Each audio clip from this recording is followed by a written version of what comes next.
Hello mga idol, good morning. Dito sa Payag mga idol, bahay ko. Ayan, may mga linya na ng kuryente mga idol. Oh.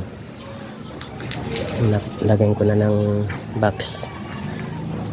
Bale, dalawang kwarto to mga idol, hati dyan ganyan. So, pinaka-update natin ngayon mga idol yung may bubong na.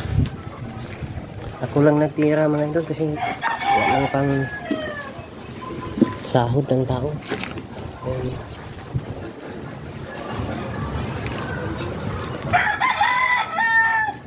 Kulang mag-isa mga idol natira niyan.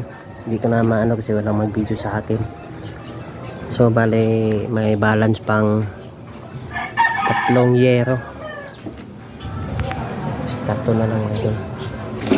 Hindi ko kasi na matapos agad kasi nag-aaral ako ng safety officer mga idol.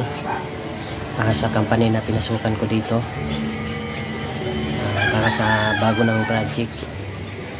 Ito lang po yung umaga kasi ngayon nga ang araw ay final namin, graduation namin ngayong araw. So ito lang i-update ko sa inyo yung nangyayari dito sa bahay ko. Pagkatapos ng bubong may pera,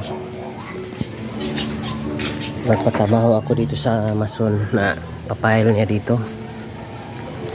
Ito ipa-close yan, ipa-close na yung hollow block na yan.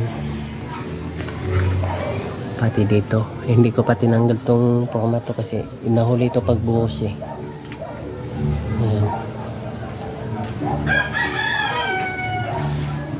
Okay, yan mga idol, yun ang update natin sa bahay ko. Salamat, bye bye, ingat, bye bye.